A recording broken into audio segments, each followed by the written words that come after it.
Young patient 29-30 year young mail था। ये अखनूर का रहने वाला एक पेशेंट था। कोई ऐसा कोमॉर्बिडिटी नहीं थी, कोई मेंटली इस तरह का नहीं था। हमने उसकी हिस्ट्री ली, ड्रग्स वगैरह की हिस्ट्री या अल्कोहल की इस तरह की हिस्ट्री उसने नहीं दी है। कई बार क्या होता है, पेशेंट ड्रग के ओवरडोज में या ड्रंकन कंडीशन में ऐसा कर सकता था, तो लेकिन वैसी हिस्ट्री उसने नहीं दी है। वो उसका जो कहना था, वो कह रहा था कि भाई हाथ धो रहा था, साथ में फ़ोन आया बीच में और ब्रश भी कर रहा था, तो उस टाइम पे ये हादसा हुआ उसके साथ। आप देख रहे हैं न्यूज़ सर इंडिया और मैं हूं अरफाज अहमद डैंग।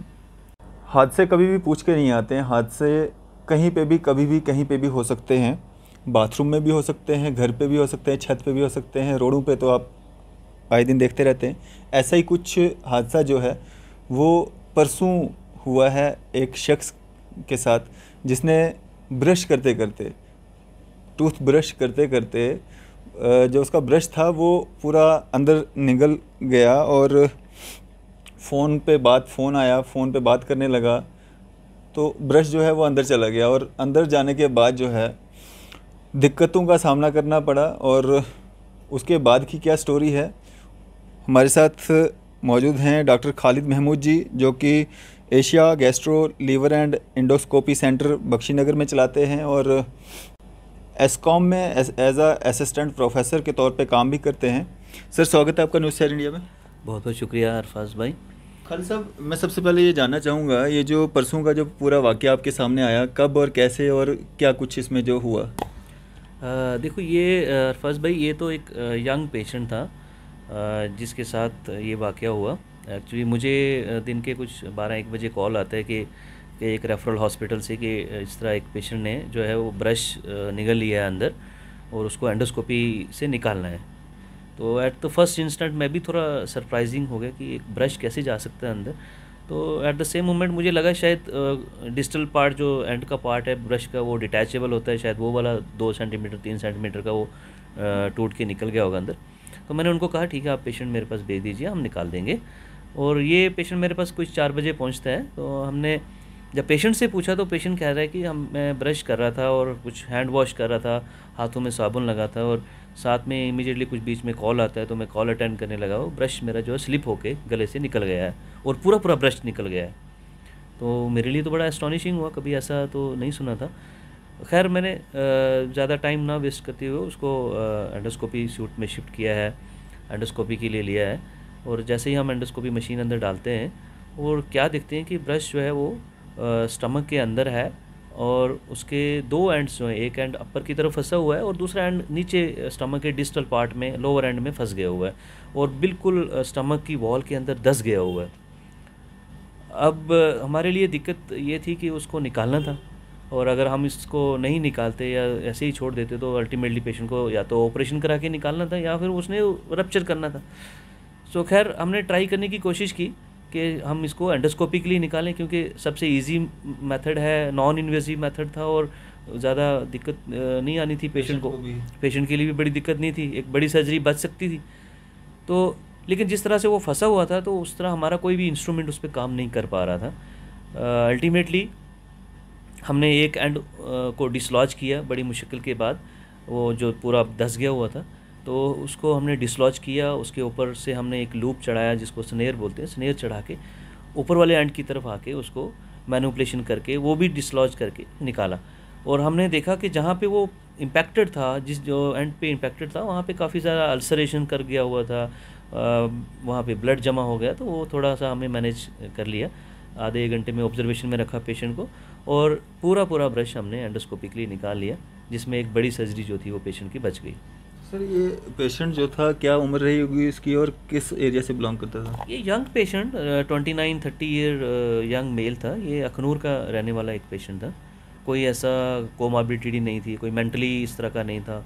हमने उसकी हिस्ट्री ली, ड्रग्स वगैरह की हिस्ट्री या अल्कोहल की इस तरह की हिस्ट्री उसने नहीं दी है। कई बार क्या होता है, पेशेंट ड्रग के ओवरडोज में या ड्रंकन कंडीशन में ऐसा कर सकता था, तो लेकिन वैसी हिस्ट्री उसने नहीं दी है।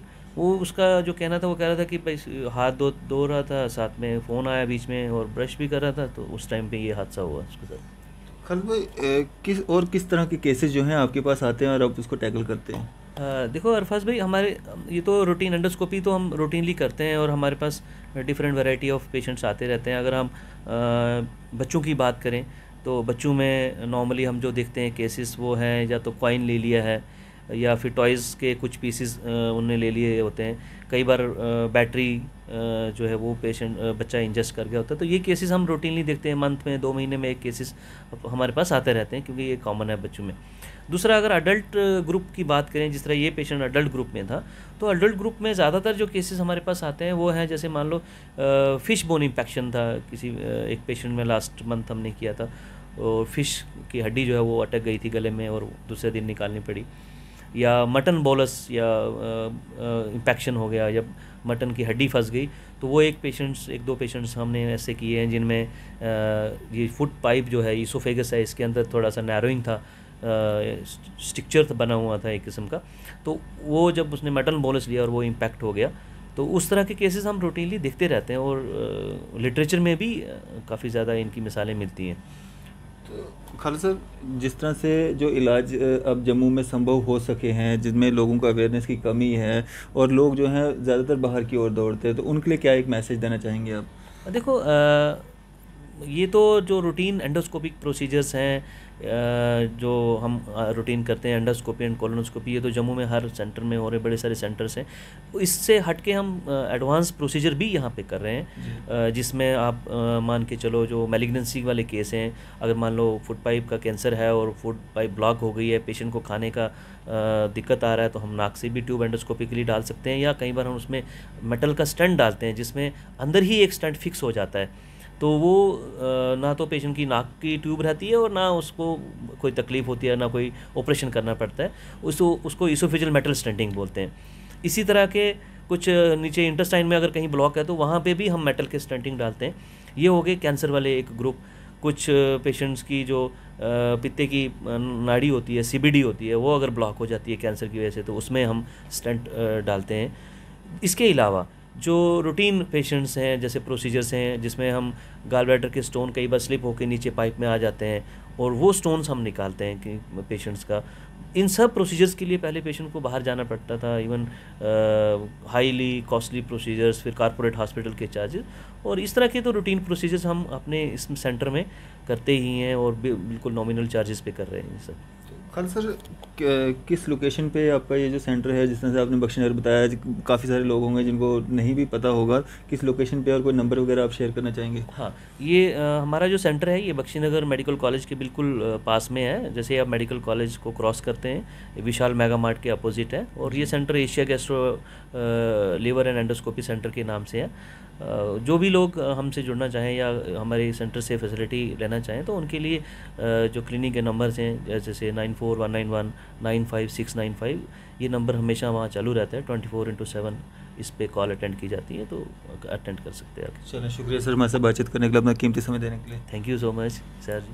तो ये थे हमारे साथ डॉक्टर खालिद जी, जिनके द्वारा ये जानकारी हमें मिली, और ये जितनी भी इन्होंने जो परेशानियाँ बताई हैं, अगर किसी को भी आपके परिवार में, आपके रिश्तेदारों में किसी को कुछ इस तरह की परेशानी आती है, तो नंबर भी बता दिए हैं और एड्रेस भी बता दिए है, आप इनसे संपर्क कर सकते हैं। और ये जो ब्रश वाला इशू था, ये हादसा कहने के लिए, हम रोज़ सुबह उठते हैं और ब्रश करते हैं, ये हादसे किसी के साथ भी पेश आ सकते हैं, और एहतियात बरतें, एहतियात ही सबसे बड़ा बचाव है। फिलहाल आप देखते रहिए न्यूज़ सैर इंडिया। मैं अरफाज अहमद डैंग, कैमरामैन शाहनवाज के साथ।